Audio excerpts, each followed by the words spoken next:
Alex Bregman to leave Klutch Sports. LeBron James set to produce an Astros scandal documentary. Welcome to the show.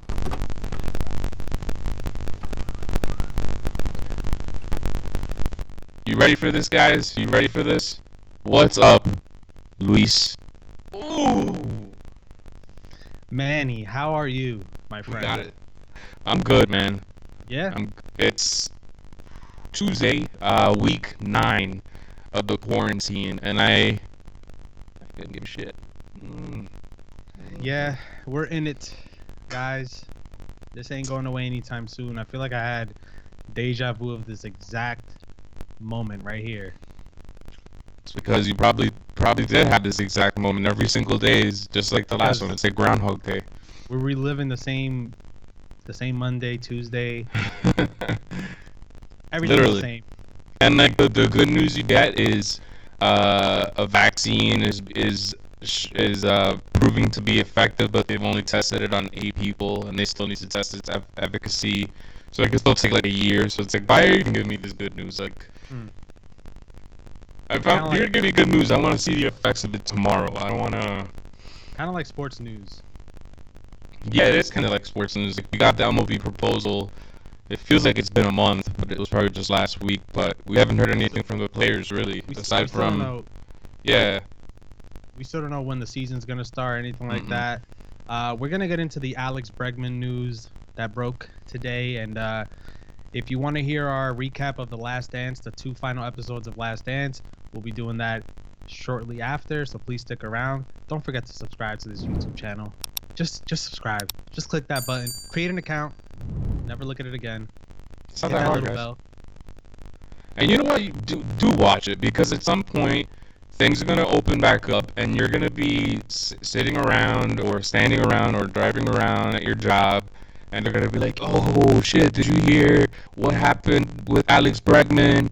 And you're gonna be like, "Oh fuck no," because I was binge watching Seinfeld or Yeah. Friends on HBO Max. But if you get this podcast, I'm gonna let you in a secret, guys. I'm gonna say this nice and quiet so nobody else hears me. If you subscribe on YouTube or on the podcast, we got you. Alright? That's right. We read the news in the sports world, so you don't have to. Exactly. We follow all the Twitter accounts. Exactly. So, Manny, why don't we just get into it? Alex Bregman switching agents from Klutch Sports. This comes a day after we find out that LeBron James will be working with Klutch Sports to produce a documentary on the whole scandal. Probably the biggest scandal in MLB history. So why wouldn't the biggest MLB scandal in history be produced or co-produced by one of the NBA's greatest legends in the game, right? Doesn't that just make sense? Makes perfect sense. You know? No, LeBron is creating a media empire with uninterrupted. The podcasting game has been elevated with uninterrupted. His barber show, which is a little much at times, on HBO, is doing really good, and he's moving into the movie business. I think maybe the Space Jam movie is probably co-produced by him in some capacity, so that's gonna do really well. Yeah. I'm excited. I mean, I'm so happy that The Last Dance happened. We're gonna talk about The Last Dance later on, like CT said, because it's documentaries. There was a time where documentaries were a very small niche. Like, not too many people watch docs. You saw the Michael Moore documentaries, and maybe you saw some things that went viral online. But for the most part, they were a movie genre, quote unquote, that people didn't really pay too much attention to. But I feel like with the advent of Netflix and being able to stream things on HBO Go and Showtime anytime and stuff like that, documentaries people are starting to see they're very interesting. There's a lot of stories out there that you've never heard of, and I think The Last Dance is, and 30 for 30 for that matter, because 30 for 30 has done a really good job with that. Catapulted sports into that genre as well. Now we're going to see a lot of very interesting sports stories coming out in documentary format, and I kind of wish that we had a 1998 home run chase documentary a long time ago. The fact that it took over 20 years for us to finally get one in June is kind of crazy. And you saw movies like Screwball, which we interviewed the director of that movie. You can check out the interview on our podcast. really good movie and entertaining. And you got to see the entire story from beginning to finish, beginning to end. So I just rambled on there, man. Ah, man, good stuff, good stuff. So, what do you think about Klutch Sports? Do you side with LeBron going after this documentary, or do you side with Alex Bregman for kind of leaving his agent after after he found out this news? I understand why Alex Bregman would leave Klutch Sports, considering that he's involved in this and he probably feels in some way, shape, or form that he clearly doesn't feel remorse for what happened or anything. In my opinion, I don't think he does. Um, at the same time, I don't blame LeBron James for. LeBron James is a businessman at the end of the day. When he's done playing basketball, he's going to have uninterrupted and his media empire to fall back on, and this is going to be what his job is going to be moving forward, just like Kobe did with his movies that he produced and wrote and so on and so forth, and Michael Jordan too, for that matter. I'm okay with all of this, and to be honest, I don't give a shit, man. Just put it all out there, make Bregman look as bad as he needs to look. Yeah, I think obviously I can't blame LeBron James for going after this documentary. It's going to be a huge thing, and the sooner they get it done. Actually, you know what? It's gonna take a while. Yeah, it's gonna take a while. And something about that Jordan documentary being like 25 years in the making or whatever it was, all that footage that they had. Actually, you know what? We'll get into that when we talk about The Last Dance. What I was gonna say was that I think when things age, they might look better in documentary form. Yeah, for sure. I think the Astros thing is so fresh. We still haven't even had a season yet to boo Astros. Unless if there's things in it that we never knew. Oh yeah, for sure. But I'm a little confused with Klutch Sports agreeing to. I mean, I know LeBron James at the end of the day is bigger and it's way more important as a client than Alex Bregman. But if you advertise yourself as like a sports agency, does it really look good that you basically like, working against one of your clients and he was still your client? Yeah, I think that looks bad. I think it almost makes me wonder. It almost makes me wonder if you guys are okay with making this documentary, why not just release Alex Bregman? Why not just say you can't be our client? We don't. Right? Yeah, no, you're right. I guess I didn't consider that. Maybe there's something that we don't know. Maybe there's a rift in the relationship to begin with, and it's just kind of put it overboard. I'm only taking this as the news came today, right? I don't know if Klutch Sports is mainly now like a documentary production company. I don't know if they advertise. I look at them as like they're a sports agency. If you're a sports agency, public image is part of what you're supposed to do for your clients. Like, and Rich. I mean, I know that Rich Paul is one of the biggest sports agents out there, and you're right. You're right. In thinking about that, if you're an athlete, would you want to sign with Klutch Sports, knowing that if there's a scandal somewhere down the line, they may try to take advantage of it and throw your name, drag your name through the mud? I don't know. Yeah. I'm not saying I do not back Alex Bregman up at all. No, me neither, man. I actually liked Bregman before all of this happened, and then when this all came out, looking at all the dumb shit he did, like when he carried the bat to first base in the postseason, I really didn't care. Like some of his antics, his cockiness, all that stuff. I feel like when you're a baseball player in Major League Baseball and you're arguably one of the best players in the sport, you have to realize that chances are for this guy's entire life, he's been considered the best player on the baseball field. Whatever middle school he went to, he was probably the best baseball player in that middle school. Whatever high school he went to, he was probably the best player in that high school, and so on and so forth. In college, probably the best player in that college. In the minors, blah, blah, blah. All through the ranks. So this guy's never been told that his shit stinks when it comes to baseball. So, of course he's going to be cocky. Guys like A-Rod, of course they're going to be cocky. Sorry, Lewis. But when this all took place, then the sign stealing scandal, and when he got up there and made his bullshit 30-second statement of apology, almost smirking, I looked back and I was just like, this guy's such a fucking asshole. I can't believe that I actually like this guy. He's an asshole. Yep. Sorry, Bregman. Can't defend him. Me neither. but we will take free tickets to baseball games, Sure will. free bat equipment. And we will, if you come on the show, we will, probably You're treat you more very than welcome nicely. to come on the show. Actually, you know what? I just remind you're not an asshole. I actually kind of like you a little bit. I like when you're cocky. Your shit still doesn't stink. And you definitely didn't benefit from the trash banging. That was just, All right.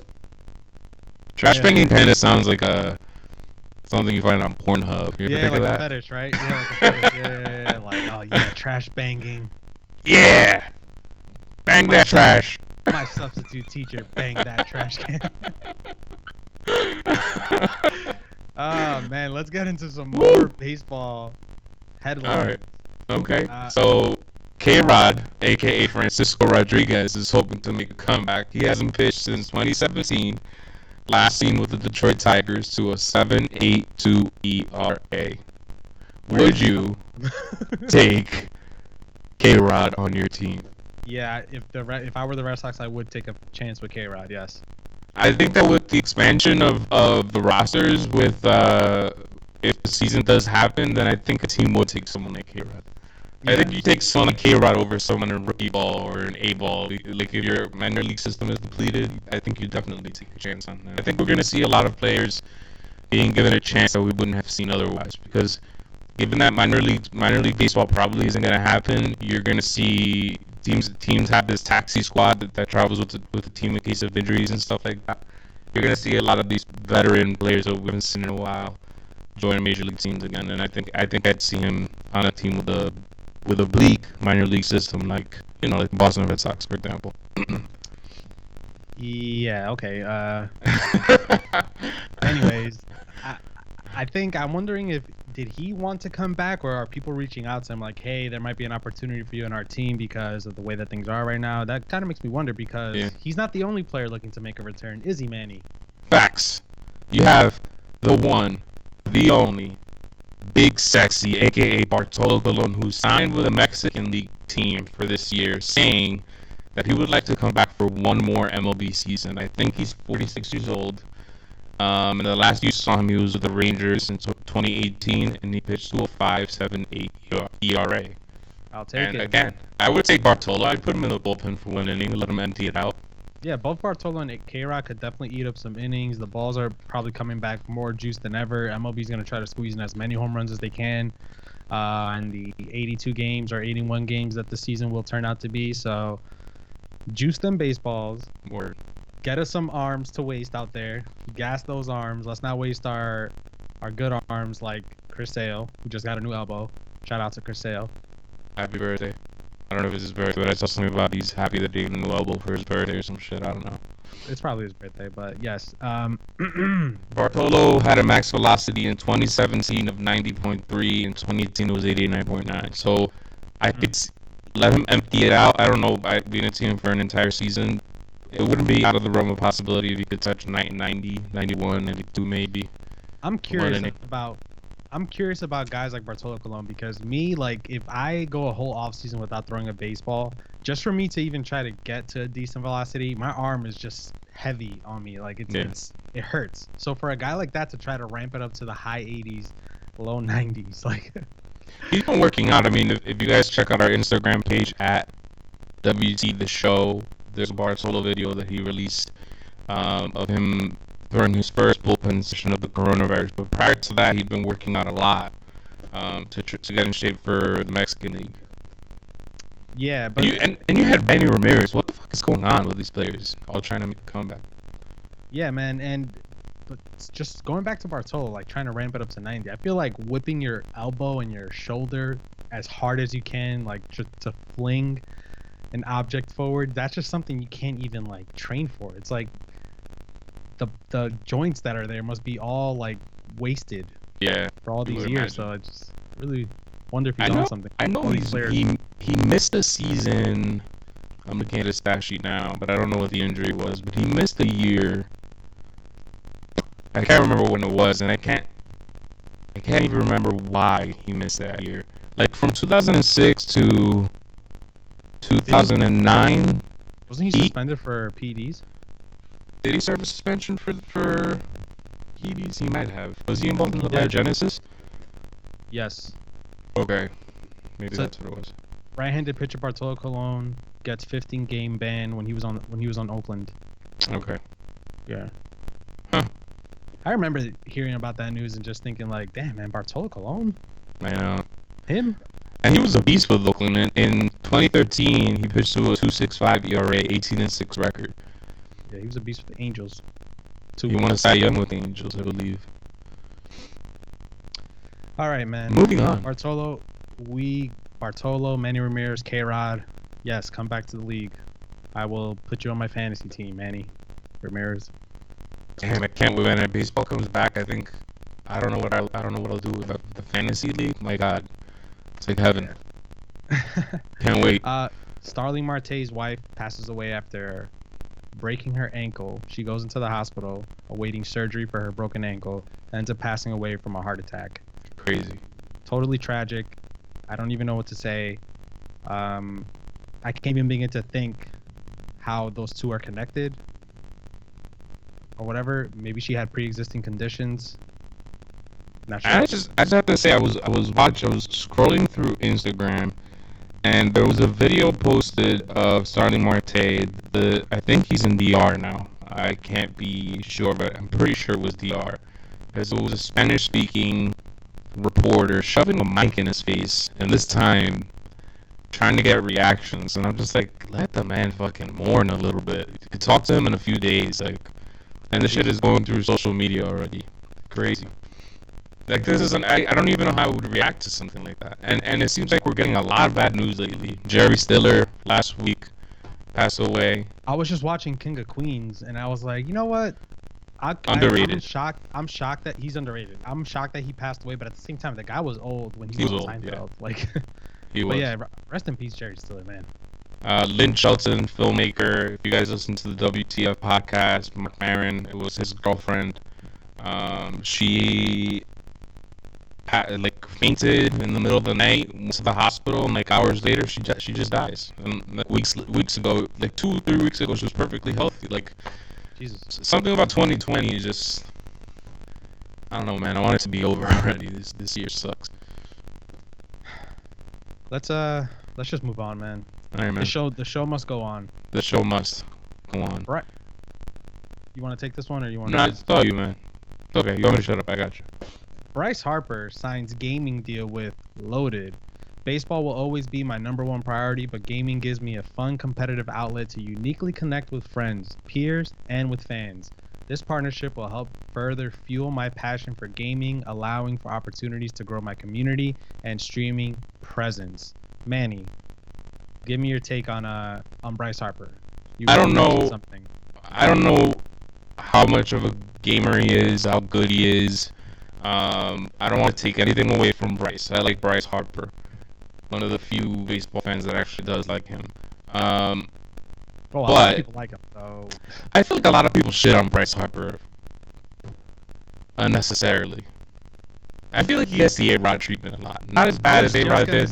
I was just gonna say he has the A-Rod gene. Because he's kind of cocky, like sometimes the way he talks to the media is a little like, okay, like, you're good, like, just be a little more humble, you know what I mean? But I'm okay with that. I like the bat flips, I like the hair flip, I like the bowing, to the outfield, so on and so forth. But that's not the point that I'm trying to get to here, CT. The point that I'm trying to get to is, and I want to preface this by saying, I don't know what Loaded is. I don't know how good of a gamer Bryce Harper is. But there's just this trend that I've been seeing over the last few years where companies and networks are rushing to sign a big name athlete to their team. And like ESPN hired the talent from the Cowboys. Jason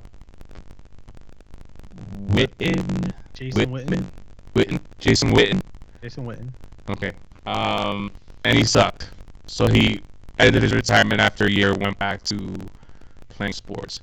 I think it's CBS, maybe it's NBC, already signed Drew Brees to a contract to call games, NFL games, after his retirement next year.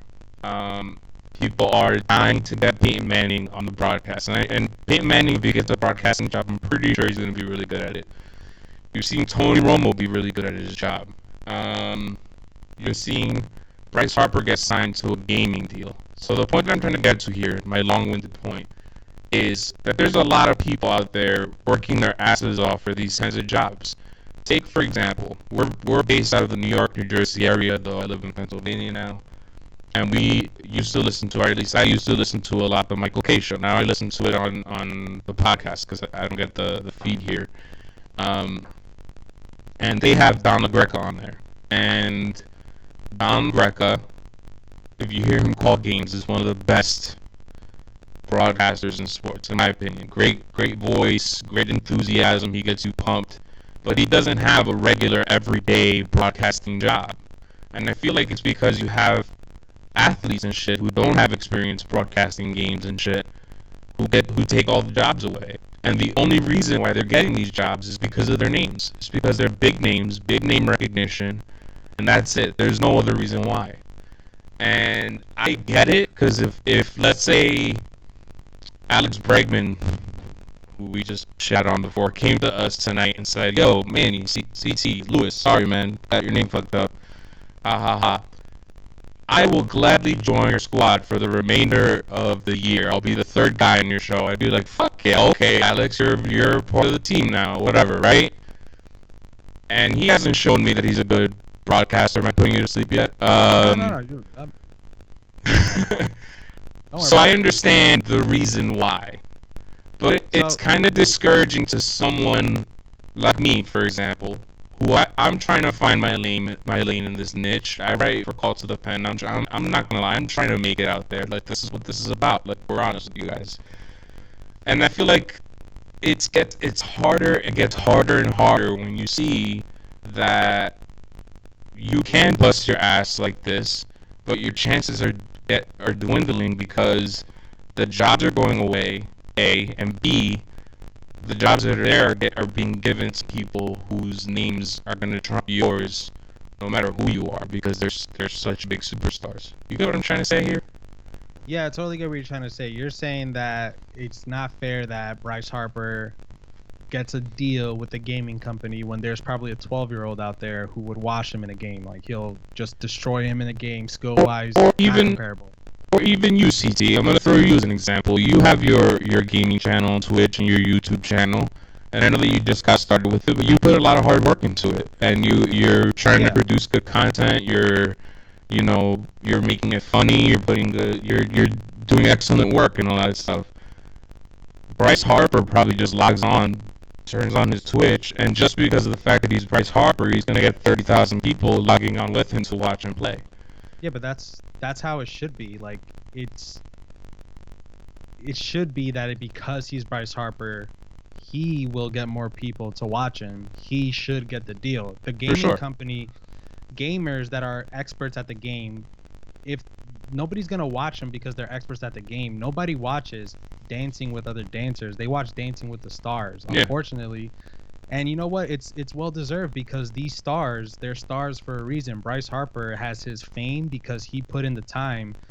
He basically is a 24/7, or was a 24/7, maybe not after he got his deal, but 24/7 full-time baseball player, did everything right to get to the big leagues, performed for the most part, won an MVP. I think he won Rookie of the Year, All-Star like 5 times already, whatever.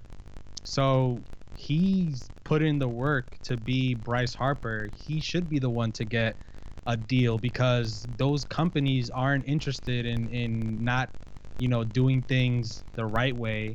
They're interested in maximizing their views. And when 2020, everybody has access to their own analytics. If an analytics shows them that they'll make more money with the celebrity, then that's the route that they should take. That should be the same with any business. It's not always about like the hardest working. Oh man, that's a heartbreaker right there. It's not always about the hardest worker or the most talented. There's plenty of talented people that game, but I'd rather watch Bryce Harper game. Like, if I get more excited watching a celebrity do a normal person thing than a more normal person doing something that I already kind of do. Does that make sense? The point I'm trying to make is it makes sense that Bryce Harper has the deal. To me, it makes perfect sense. I wouldn't want it the other way where only the really good people add something I that understand. deep, I understand what you're saying. I guess what I'm trying to say is that it almost makes the kid, the 12-year-old kid who's saying to himself, I'm gonna go and play every single day, and I'm gonna do it until I make it to the top or whatever. It makes that climb that much harder. And there might be a kid out there who could be more entertaining than Bryce Harper, or who's gonna put his content is gonna be so much better that yeah, maybe at first he may not generate as many views as Bryce Harper does, but maybe eventually if he keeps getting a shot, maybe he will. You know what I mean? I don't think it makes it that much harder because when I think about celebrities just in baseball that I know that game and that take it seriously, Bryce Harper, Alex Bregman, Patrick Corbin, Big Snow. Blake Snell, uh, the handful of guys that take gamings up until this Players League, I didn't even know that half these guys played MLB The Show. Although it makes sense, the younger they are, the more chance probably they had access to these video games and everything. But you take a handful of those guys, what are they, like 30 people in the world? The gaming community is just dominating, Yeah. like by other people. I think it'd be just as hard, and not always the best gamers. It's not like a trend that if you're good at a game, you're gonna get a lot of viewers. People have to separate themselves Yeah. from the standard. The standard is that you're good at the video game. Nobody's gonna watch that. Anybody who's famous right now in gaming, they figured out a way to hit on an audience uniquely that people keep coming back to see. If people want to watch good gamers, they watch the competitions. If they want to watch someone just streaming, which is what I'm assuming Bryce Harper's gonna, I doubt Bryce Harper's gonna be competing. But if people just want to watch a regular stream, those people who are successful today, they figured out a way to stand out. I don't. And maybe I'm taking this out on the wrong thing because you're right, and especially in gaming, if Bryce Harper's just gonna go on and stream, people are gonna have access to him. That's how you're getting these videos of Blake Snell, like Also, airing out his bullshit, and Joey Gallo's because they're out there and they're streaming themselves, and they're connecting with people on a real level, not with a media reporter holding a microphone up to your mouth. Bryce Harper as a gamer is, as right now, it's riding on the fact that he's a MLB superstar. If he were retired, there's no guarantee this is gonna work. People let Booger McFarlane hear it, and he sucked in the booth. Jason Witten is probably a Cowboys Hall of Famer, and nobody liked him in the booth. So I think that your today presence like holds a lot of weight, and it doesn't guarantee that you're gonna be successful. So I mean, Yeah. I think my beef more is with the broadcasting stuff, yeah. than anything else. I think there's a lot of really good broadcasters who work really hard to get to where they go, to where they want to be, and a lot of them we don't even hear because the jobs are getting filled by people with bigger names. And I think that sucks because say a guy like Michael K. I know we've referred to him twice already. We should call this the Michael K. Light show, the Michael K. at J show or whatever. But had he started his career 20 years later, I find it hard to believe that he would have made it to where he is today. Yeah, but that creates a new. What I'm thinking is that. Or like Vince Scully, for example. You know what I mean? Okay, Vince Scully, you make a good example, but at the same time, like, there's never gonna be another Vince Scully in 2020. What drives dollars, what makes revenue, is having a celebrity presence in whatever you're doing. So yeah, I think that's kind of feeds into. I'm sorry to keep cutting you off. So like everything too. Like then you turn to Instagram and everybody thinks they're like this instant celebrity. Yeah, that gets annoying. But at the same time, if we take the million people that use Instagram, if 51% of them happen to be the 51% chunk that likes to see ass and titties everywhere and make these women like these superstars and these rappers that suck, but they have like a good social media following, whatever, then guess what? That's like the new standard for what it's gonna be, because you're never gonna succeed if you just try to please like the minority groups, like gamers that are good but get no attention, so unfortunately it's if anything, it's leveled up the criteria of what you have to be. You have to be Tony Romo now and that's good television because it's Tony Romo, and he's as good as any broadcaster could ever be. And that's So the thing. I feel like the whole Tony Romo thing is gonna make it worse now because he turned out to be so good at his job. But I don't think that when they hired Tony Romo that they knew what they had in Tony Romo. I think it just kind of worked out. Like, oh shit, this guy is a big name with the Dallas Cowboys, and he's amazing at calling games. I don't know, man. I personally think that cream will always rise to the top. So if you were meant to be a broadcaster and you're not a broadcaster, it's not because they hired Tony Romo and Peyton Manning. It's because you're just not what the standard is for broadcasting today. And I think that has made our quality of entertainment like the best it's ever been. Oh my god, it's incredible right now. Yeah, it's crazy, and people always find their avenues. I don't know. I think I'm a Bryce Harper fan. I'm an A-Rod fan. I wish A-Rod was here. Speaking of A-Rod, why don't we move on from this topic and let's hear Alex Rodriguez himself make some comments, and then we'll react to them. And I think that'll be we're gonna talk about Last Dance. Wow, CT, we gotta get the show moving, bro. Here we go. Here's Alex Rodriguez. It is the people's comfort food, and people are starving. And I just don't want to see this great game, people fighting, billionaires fighting with millionaires. This has nothing to do with the past. This has nothing to do with a strike. This is actually when the owners and the players are aligned, and we want the same thing. We want to save baseball. We want to play baseball. Players want to play. Fans want to watch. And at the end of the day, if you don't play today, you don't win tomorrow, because hopefully we don't have another situation like this. This is like beyond anything we've ever seen before. I just urge the players and the owners to think collectively. If there's $100 in the pie, like the NBA, players take 50, owners take 50, and we give it to the fans. We thank the fans of baseball. It is the people's comfort food. So Alex Rodriguez thinks that the owners and the players should split the pie 50-50. What are your thoughts? I think the work that he got done on his teeth is holding back some of that air, and it causes like a He's always talked like that, man. Like, it's gotten worse though. It's gotten worse. He literally said billionaires and millionaires. Millionaires. I think he's trying to sound like a broadcaster, like the old school broadcasters, even like Bob Costas, who's the greatest of all time. Tonight we're here with the New York Yankees versus the Boston Red Sox. That's kind of what Alex Rodriguez sounds like. I will take it.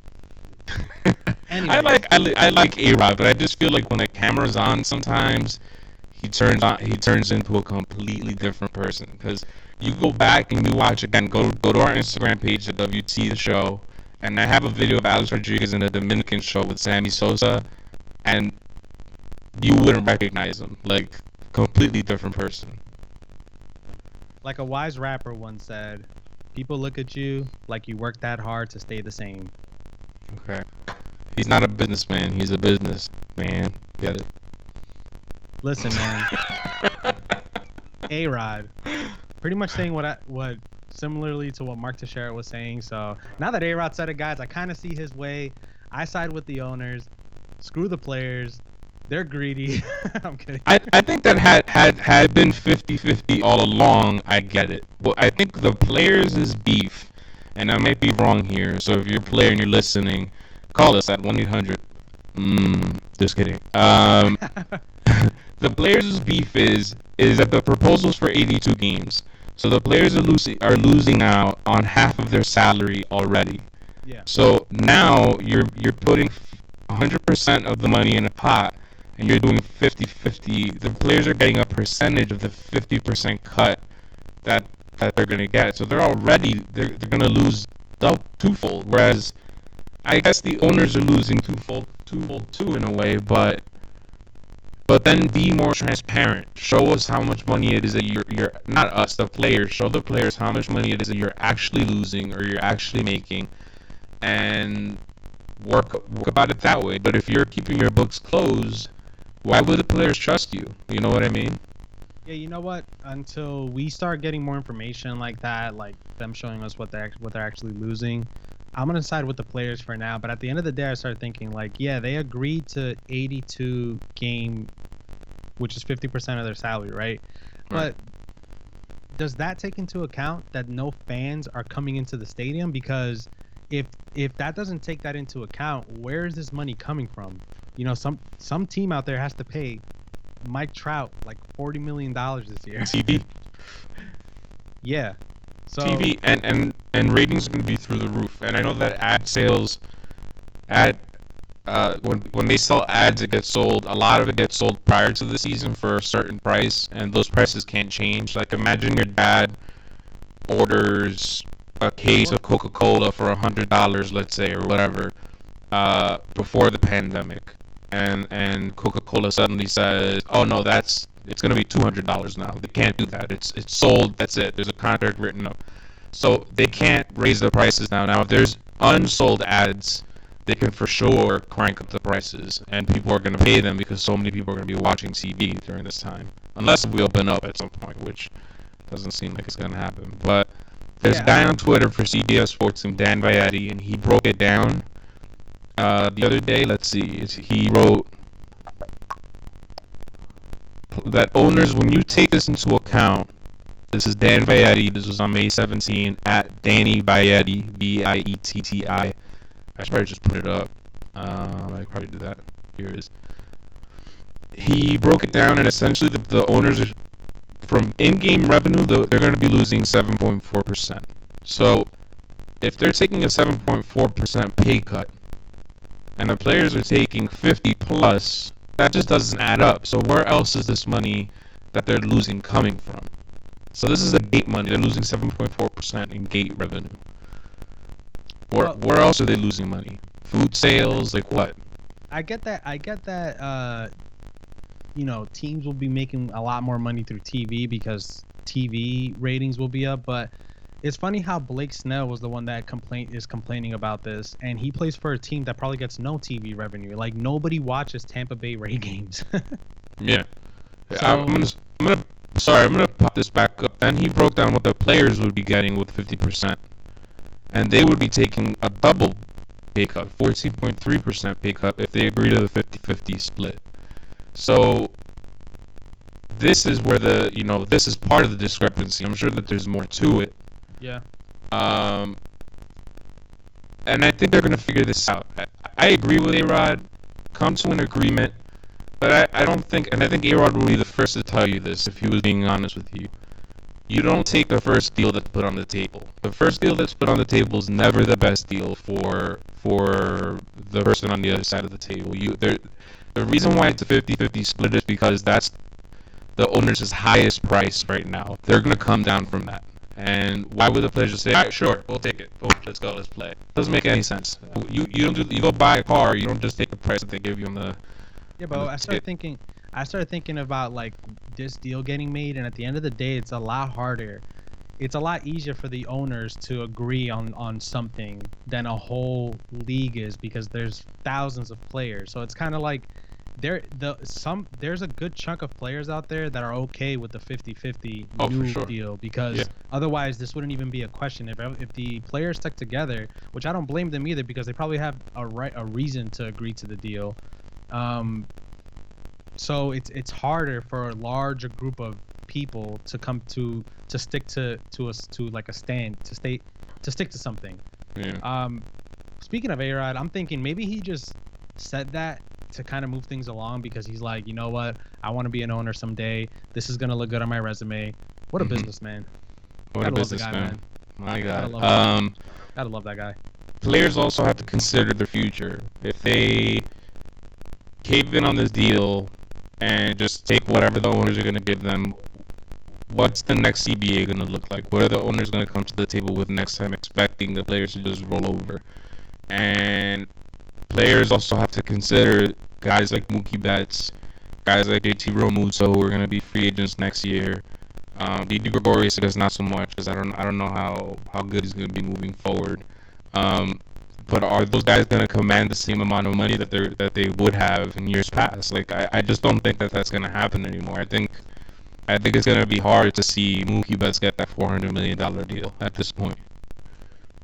And I don't feel. I mean, I'm not crying for him. Like, it's 400 million. That's a ton of money. He's probably gonna get 300 million. But it's just, the players. These are billionaires fighting millionaires. So it's a win-win. It's a lose-lose situation when it comes to us, the way we're viewing it, because we can't imagine that type of money. We'll take a fraction of that in a heartbeat. But when you live in their world and you play by their terms and their rules and in their arena or whatever you want to call it, the players are they're gonna get screwed, in many ways. That's true. So they should try to get as much as they can now. That's true, man. Before we get into the Jordan recap, The Last Dance, the NFL approves Rooney Rule changes, tables minority hiring incentives. Any thoughts on that, Manuel? I think that something should be done. There should be some sort of rules put into place, but I don't know if these are the best rules. I think that there is for sure discrepancy when it comes to minorities, people of color, women, so on and so forth, in front office positions and in coaching positions. For example, you see in baseball, you see a lot of players becoming coaches and managers and so forth and so on and so forth. In the NBA as well, you don't see that so much in football. And I think that the Rooney Rule sucked because it just required you to interview a minority candidate. So literally, I could interview any black person off the street, and I would have met the requirements for the Rooney Rule with no intention of hiring that person. That makes no sense. The new rules imposes penalties or incentives rather. If you hire a black GM, you move up 10 picks or something in the draft. If you hire a coach, you move up 6 picks or something like that. If you hire a new black coach, new black GM, or person of color, doesn't have to be black, you move up 12 spots. Something it's incentivized, and I get it, but isn't that gonna suck too when you finally hear a story that says, oh, the Carolina Panthers strategically hired a black, coach and GM so that they could move up 12, picks in the draft, and then a year later, 6 months later, they get fired for somebody else. You know what I mean? Because maybe perhaps they weren't qualified. If anything, I think what the NFL needs to implement is some sort of program for players to transition from players to staff to general managers, stuff like that.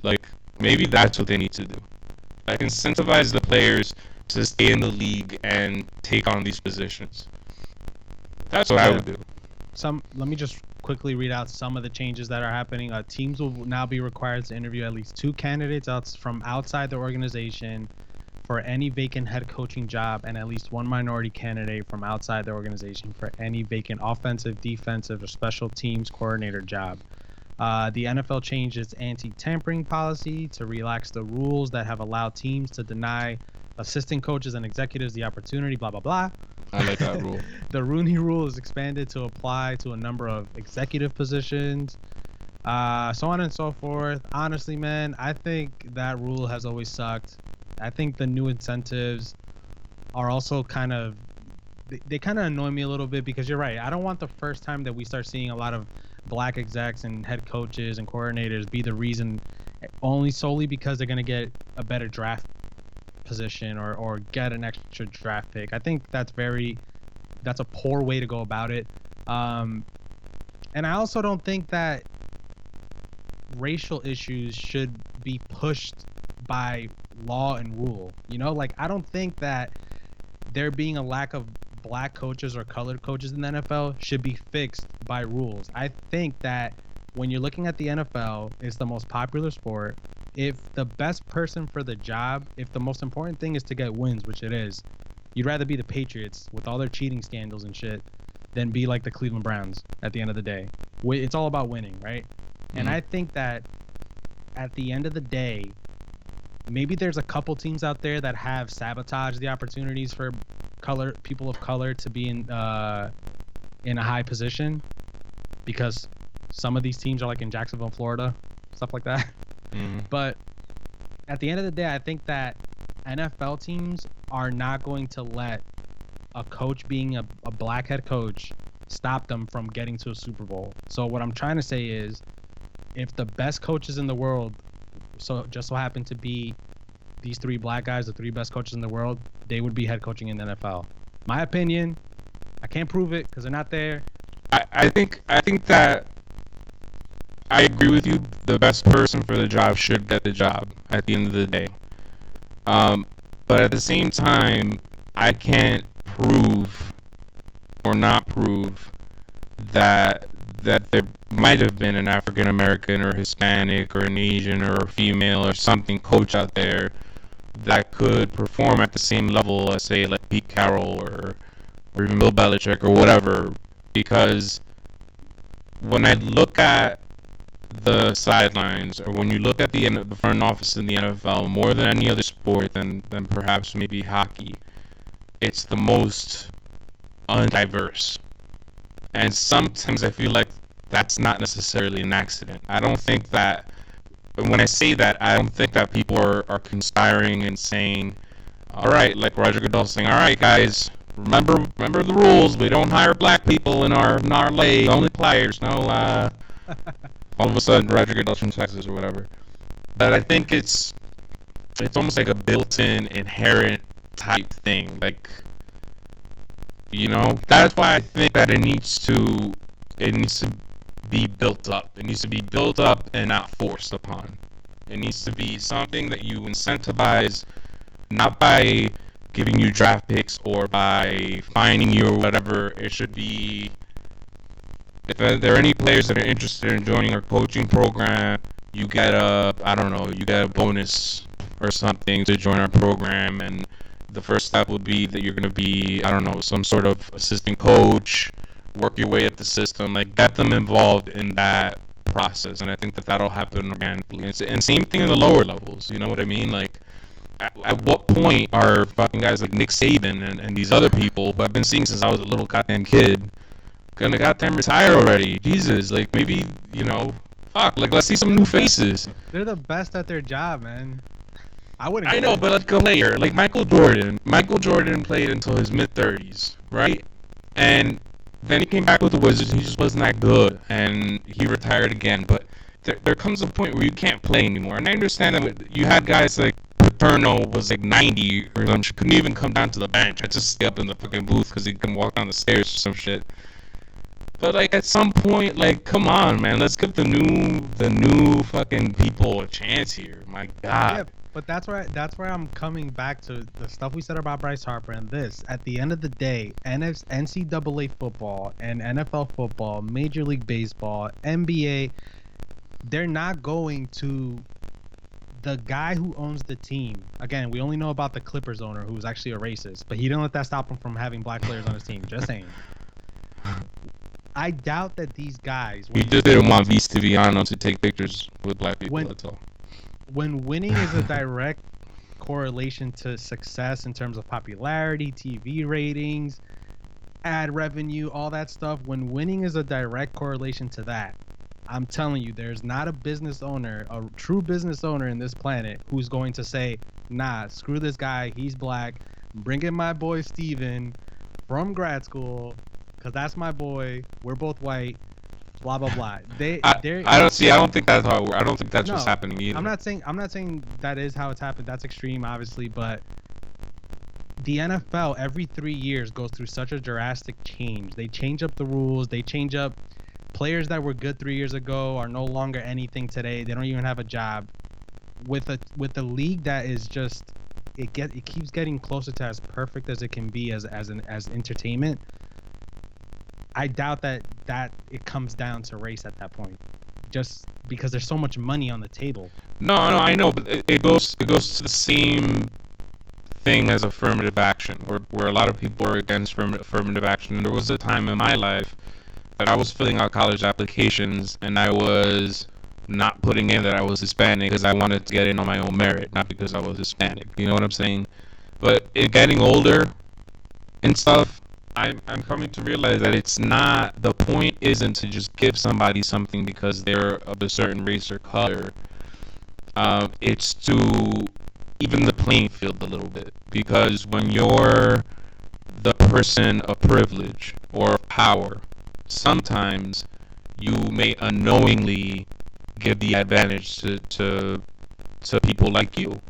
I don't think that Roger Goodell, again, is congregating with NFL owners and coaches and saying, no blacks, guys.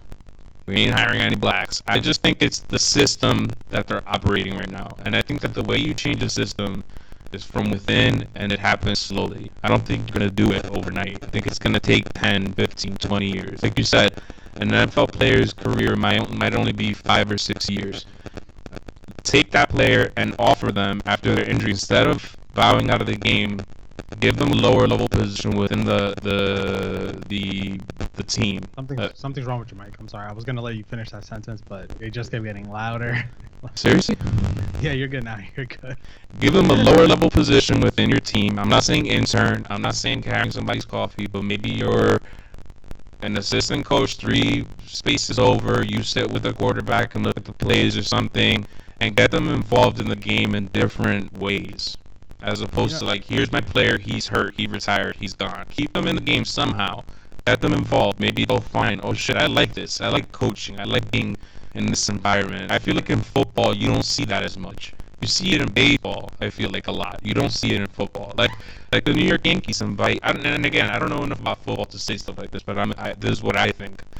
Like the New York Yankees, for example, they'll invite their older players to come, to be advisors, to come talk to the players, to in spring training, put on your uniform, play catch, do this, blah blah, and you find that a lot of players end up taking on positions in the booth or in the bench. You know, you have guys like Alex Cora as the next player, Aaron Boone is the next player, AJ Hinch was the next player, Dave Roberts is the next. Like all these guys are coming up through the system and working their way into that position. Whereas in the NFL, who's the next player that the coaches? I can't think of one. But then again, I'm not a big football. Well, who's the next player that coaches in the NFL? Yeah, that's what I'm saying. I can't think of one. I don't think there's too many ex-players that are successful coaches in the NFL. That's what I'm trying to say. That I don't think it's something where, and mind you, in football, when it comes to minorities, those guys are all over the media. You got Randy Moss, who's the only guy that I can name right now. Yeah. But I see them all Michael over the Strahan. I've seen Michael Vick in a booth, man. I've seen him at a draft table. I've seen McNabb. I've seen but I think what they're trying to do is incentivize teams to put people of color in positions of power within NFL organizations. And I'm not opposed to that. What I'm opposed to is the fact that you're trying to fix a huge problem overnight by incentivizing the hiring of a person, by making it a strategy as opposed to like making a real change, like really trying to fix the problem. You know what I'm saying? You know, that's what I think we can go back and forth on this all day. At the end of the day, if you believe that there's a problem for minorities and executive positions and all that stuff, you're gonna think that this thing is BS. I think it's BS, and I don't even think there is the problem. I don't think we're agreeing on the same problem, because to me, it's like I said before, the cream will always rise to the top. There is black coaches out there that can do their job better than someone, and they will get there eventually. I believe that. Yeah. Todd Bowles was a shitty head coach. Just throwing that out there. That has doesn't relate back. Listen, anybody that takes the Jets job should have their head examined, in my opinion. But this is the thing. You will have people of color in power now, and the next thing will be they should be given more time to prove themselves. That'll be the next thing, which I don't think it should never be. As a person, you could be a person of color that thinks that you want to even the playing field, and you can be a person of color that thinks, I know what I got to do to succeed in this avenue, and I'd rather that nobody ever finds out that I am a person of color until it becomes absolutely necessary, because I don't want to make it because I'm colored. I want to make it because I'm the best for the job. So I agree 100% with that. Man, why did I wear a hoodie today? I'm sweating. Warm. But again, like I hate. There's nothing I hate more than college football. I think I'd rather watch golf. No offense, but can't stand college football. But I don't think I've ever, to my memory, I can't think of a black college football coach. Black college football coach. Yeah, there's definitely. There probably is. Yeah.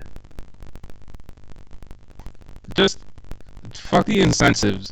Make If you want to fix something that you perceive to be a problem, you're never gonna fix it overnight. It's gonna take some time. When our economy rebounded, it didn't happen overnight. It happened over the span of like 10 years, 10, 12 years or so. Um, it doesn't happen overnight. And the thing is that nowadays people want to see shit like being fixed and corrected like this instantly, and it just doesn't happen that way. Let me ask you something. Should we go out today and incentivize Instagram, Twitter, YouTube to shed a spotlight on white rappers? Because they don't get a fair shake when it comes to rap music. They come into the rap game and the first thing people think is, look at this fake guy trying to rap. He's white. So should there be some sort of incentive behind pushing towards giving a minority group in the rap game, white people, giving them some equal, even the playing field, let their music get played, ranked at the top of Spotify? You might have again. I wouldn't say the rappers because that's more the talent. Like, no, because I would say the production company. Like no, you have man. Rockefeller, you have Bad Boy, you have Death Row, you have whatever is left out. I don't even know if Death Row still exists. Are there enough white rap producers out there? No, but do you know why Eminem is who he is today? He's a white rapper, he's the most successful rapper of all time. Do you want to know why he's successful, Manny? Because he's an amazing lyricist. His music speaks for itself.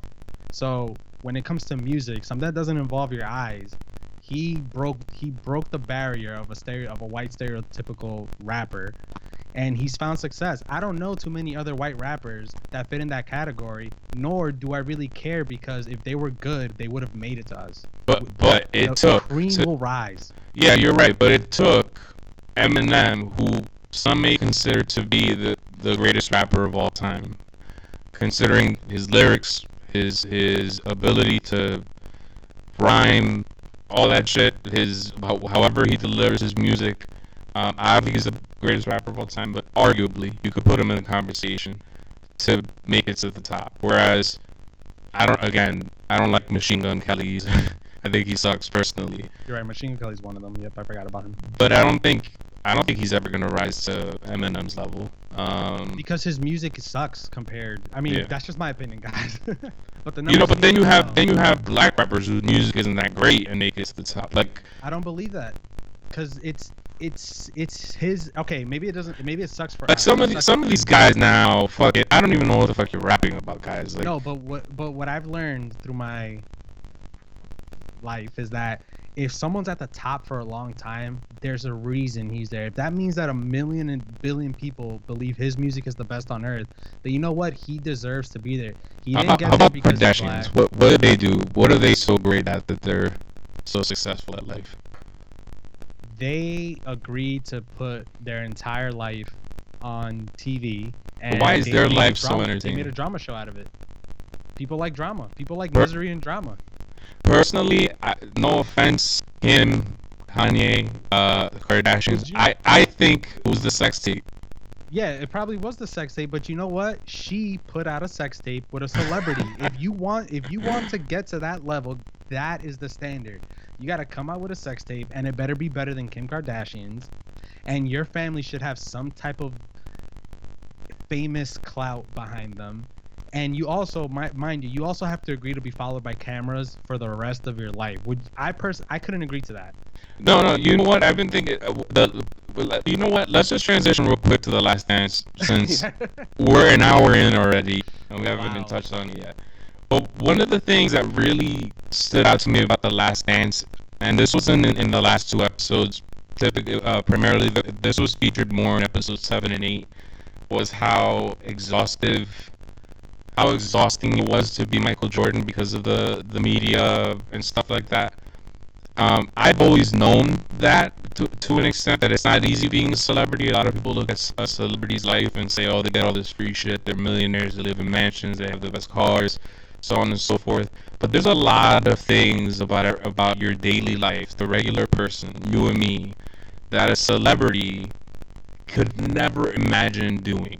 Like just going to a coffee shop for a cup of coffee, or going to sit at a restaurant having a nice meal without being interrupted with my family, or you know, Going to a Giants game. going to a Giants game like a regular fan or whatever. I mean, that's a bad example because they're probably gonna get a fucking 50-yard line, front row, nobody's gonna bother you, security guard. What I mean is like sitting with a group of your friends in the nosebleeds and being an asshole, being a right. dickhead. You can't, like, we in our family we have cousins nights. Do you think that if you were like a A-list celebrity with 50 million Instagram followers and TFZs up your ass all the time, do you think you'd ever be able to participate in a cousins night, a regular one? Undercover, yes. I don't think you would. I don't think you could. They're gonna find we'll you, and you're not gonna be able to enjoy yourself. Speaking of Kim Kardashian, though, like honestly, we say like, what talent does she have? I think her talent is being able to walk out every day, put a smile on, take a picture, Photoshop her ass to look nice. And she doesn't even look that good anymore, man. I'm sorry, man. I know that when those kids learn how to use a phone, they're gonna search up Kim Kardashian. The sex tape is gonna come up. I don't think it's easy being Kim Kardashian. I think that she's a billionaire, millionaire, whatever, for a reason. That family is set for life as long as they keep the camera rolling. Oh yeah, I mean the sister's a billionaire. Look what it did to their brother. He couldn't take it. He can't take it. They ruined that guy's life.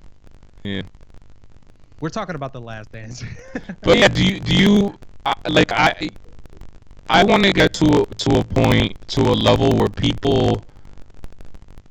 I love writing. That's my thing. I like writing. I want people to recognize my writing. I like it when people like my writing. There's nothing that feels better on earth to me when I can put a paragraph together and it's just like, I'm like, it's just putting those words together, like finding, I don't know, I can't even explain it. It's like the greatest thing for me. But I don't want to be in front. I know that I'm in front of a camera now, but I don't want to be a level of celebrity, and I probably will never be. So it's just imagining where I can't just live a normal life. I just want to be okay. Like, if I make millions of dollars, I don't think I'm gonna upgrade my house. I don't think I'm gonna upgrade my car.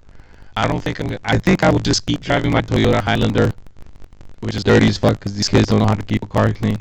Well, you know what? Since you'll be making all this money, I thought I was wearing my other headphones. You're probably gonna be self-employed, so you might want to fix up your house so you don't get taxed on some money. You actually can spend some of it. Oh my god! You know what I'm trying to say, man? Yeah. I'm not gonna live in a fucking compound like some of these celebrities live in, like a $20 million compound with like 50 rooms and shit. What am I gonna do with 50 rooms? Like, what are you gonna do with 50 rooms? Sometimes it's about not being, it's about spending money on yourself. Sometimes it's about spending money on yourself. I'm not a billionaire or millionaire. I don't get it. I don't think it's easy being these guys. No, it's not. So I think that's why we shouldn't knock them, man. We shouldn't knock them. No, you should knock them. I think you should knock them. Like guys like fucking DeAndre Baker and shit, which we didn't even talk about. They're out on bail right now. Ooh. Guys like DeAndre Baker and shit. You're in the NFL. Like, why are you doing, like, getting caught with armed robbery and bullshit like that?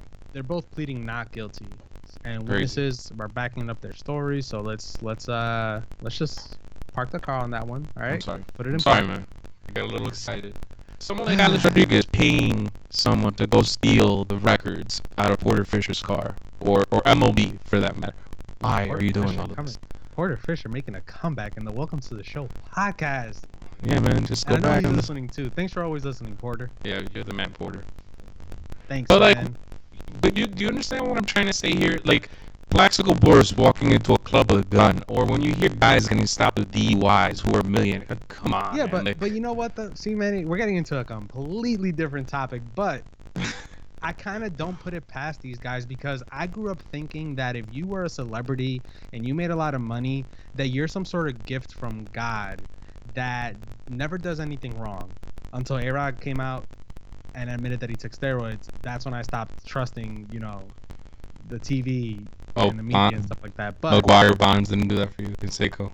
A lot of these people came from a normal life the way that we did, and that doesn't change the person that you are. So I think that it's almost expected that a lot of these celebrities are gonna mess up and do something stupid, because just because they got more money doesn't mean that they became wiser or, you know, more intuitive or whatever. They're just the same person with more money. It's like we're literally gonna be this exact same, these people with more money, and instead of us like saying, you know, it'd be funny to make a video where we just fill up the whole house with macaroni or some shit, we actually have the money to do it. We probably end up doing it. Like, that's what that's what our life is gonna be like. So I don't think having more money makes you like this more responsible person. Less than that, even a lot of these celebrities are celebrities at the late teenage to early 20s, which is even worse. They never even got a chance to grow up and experience like an adult life. And look at what happens to people that grow up like that. The Justin Biebers, the Britney Spears, you know, people like that. They end up having mental breakdowns, and fortunately, it looks like Bieber and Britney are, you know, back, but you know, Britney's back, bitch. Fuck them, right? Fuck them, right? Like, why should we care about their feelings? They're rich.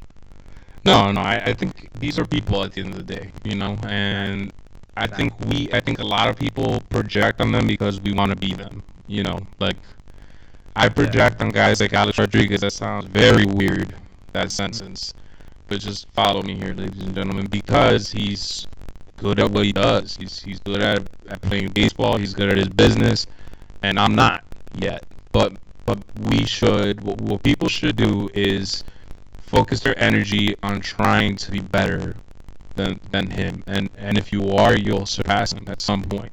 Exactly. And I think that's something that I struggle with. We're regular people, so sometimes I look at someone like A-Rod and I'm like, fuck, man, and if I had just committed more time to baseball, maybe, you know, I'm tall enough. If I were to work out in the gym, I'm sure I could put together a good body, and I could probably rake if I put in the time. Yeah, close those eyes and just imagine a CT. But I didn't, so shame on me for now. But now A-Rod and I are on the same page. He's not a baseball player anymore. If I dedicate my time to do what he's doing and work harder than he does, I could probably surpass him. But I don't want to be an entrepreneur. But you understand what I'm trying to say. Like, we need to stop projecting. He's just a person. And go out there and get it, people. Go out there and get it, dog. Bitch. Speaking of the Alex Rodriguez of the NBA world, Michael Jordan, which is what we're supposed to be talking about. Yes, Michael Jordan, the Alex Rodriguez of the NBA world. Last 2 episodes of The Last Dance. This is the last thing we're talking about, I promise, for those of us who stuck through this long episode. This is going to be the longest one in a while. If I'm being honest, man, it's been one of our best episodes. Yeah. So far. So this might be a classic up there, man. This might get dropped in its own 10-part documentary series. That's a good idea. That's our top 10 episodes. But anyways, the last 2 episodes of The Last Dance, I thought Bob Costas really brought it home when he said that the next sequence is one of the greatest sequences you'll ever see in the history of the sport. I think he was right, because it's funny how I still think the show was out of whack with the way they went back and forth in time and stuff. I thought a lot of it was kind of pointless, like finding out that Jordan screwed with one of the rookies, and then he just ended up having like one good game and one final one year or something. Besides all that, since we kind of know everything that was building up to that 98 season, and for that to happen in his last game as a Bull, really kind of just like tied the whole thing really nice together. I'm upset that they never mentioned the Wizards or none of that. You know what I thought they were gonna do? The last episode didn't have a flashback to like a different year. I thought they were gonna fast forward to him coming back. I was like, that would have been such a cool thing to throw in there. Like, they're in the last episode and there's nowhere to go back. We already covered the whole history. Let's jump forward to 2003 when he came back or something, you know, like, thought that would have been cool. But somebody tweeted about that, and I forget who it was, but they said you think that he didn't come back with the Wizards after watching this. Like, they kind of made it seem like, oh, this is it, he went out on top, but he didn't. He came back for, I think it was 3 years, and he was pretty bad. He wasn't that bad, but he was. Well, he had a game where he scored like 40 something points. He wasn't Jordan anymore.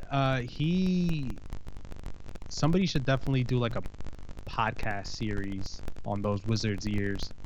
I want to know what the fuck really happened to his father. Oh my God, yeah. That's what I want to know. What'd you think of the last 2 episodes? I loved it, and same criticism. I think that we're repeating ourselves at this point, but the series would have lended itself better to binge watching. Yep. Based on how it was filmed, I thought that became a lot clearer later on. I feel like those first 3 episodes I got confused at times with the time jumps. Because you'd see Rodman with a Bulls jersey and then with the Pistons jersey in the next shot, and it was my wife, right, who pointed it out to me, and she'd be like, "I thought Rodman was with the Bulls. He played for the Pistons, so yeah, they jumped back, blah blah blah."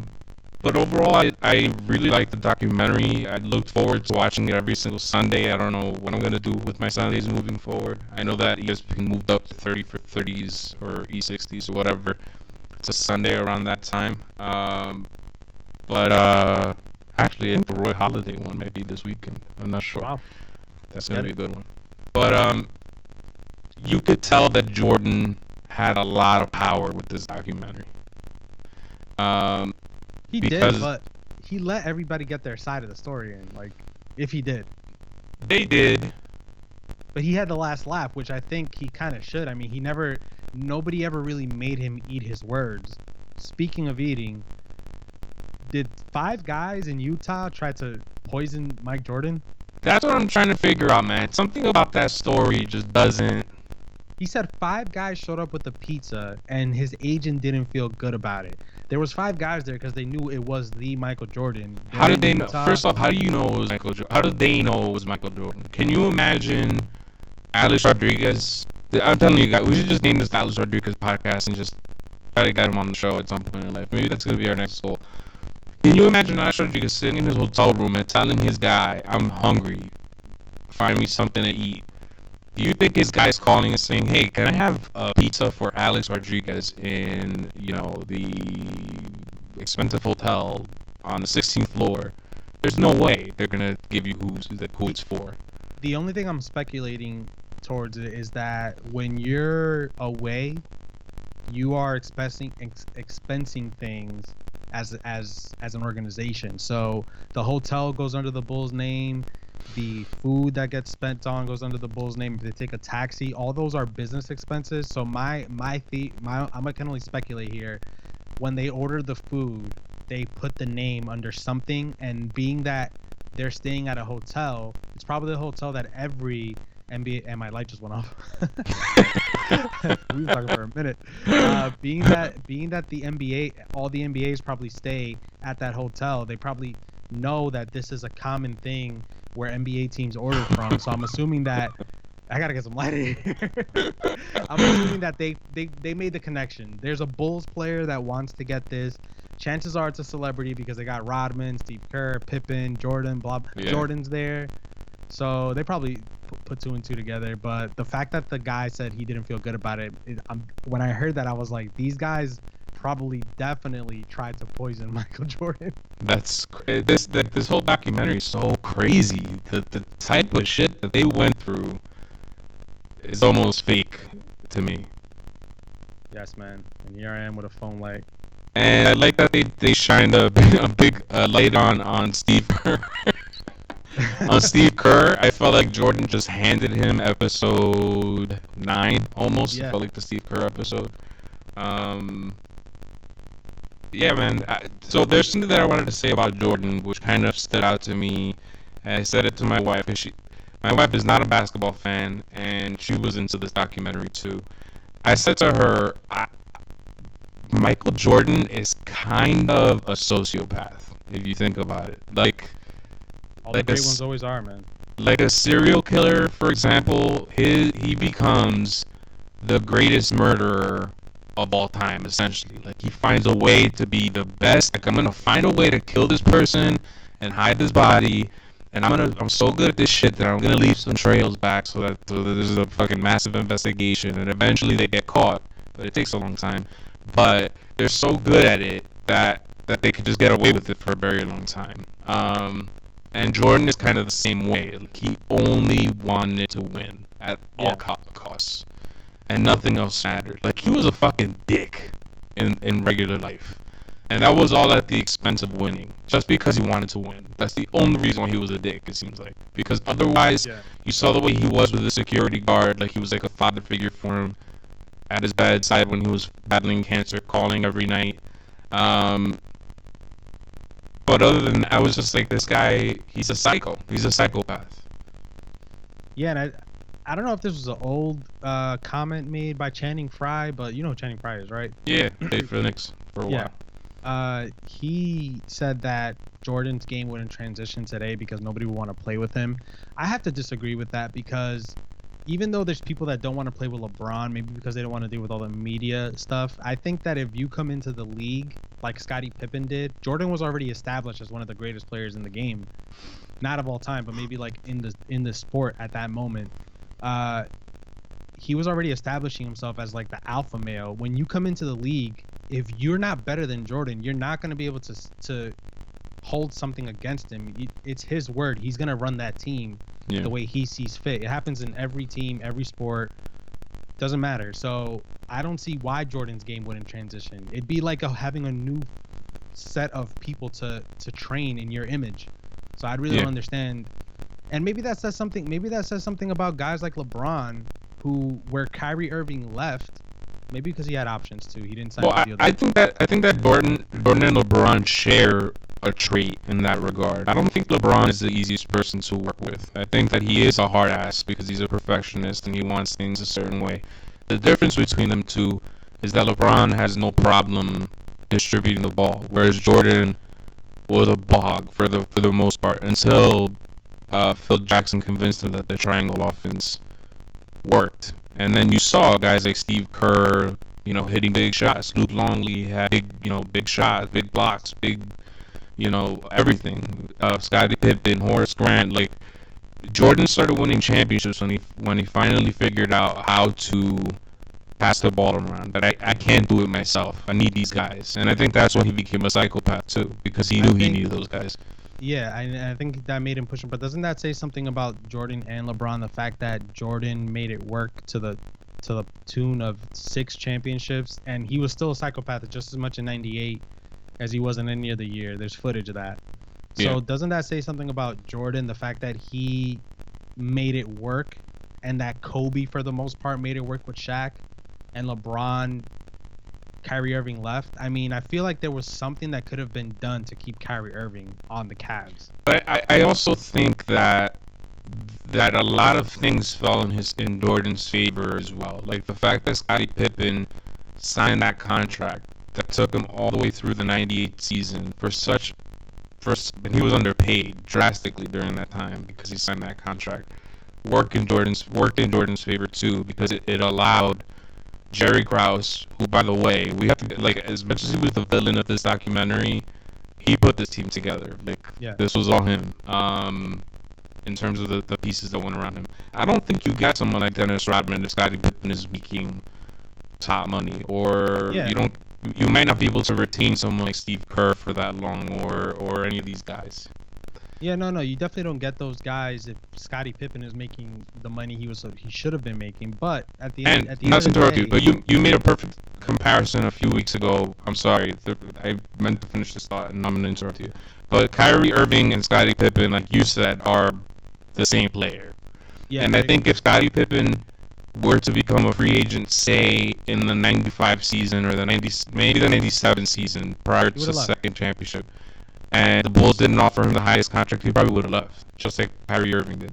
Yeah. I agree that he probably would have left, but I'm trying to say that he's the perfect place at the perfect time to have Scottie and Dennis Rodman. But the fact that Scottie Pippen turned out to be kind of a bad teammate, Dennis Rodman isn't easy to deal with, and you got Michael Jordan on your team. Michael Jordan brings this whole new world of criticism and the amount of press that he gets game to game.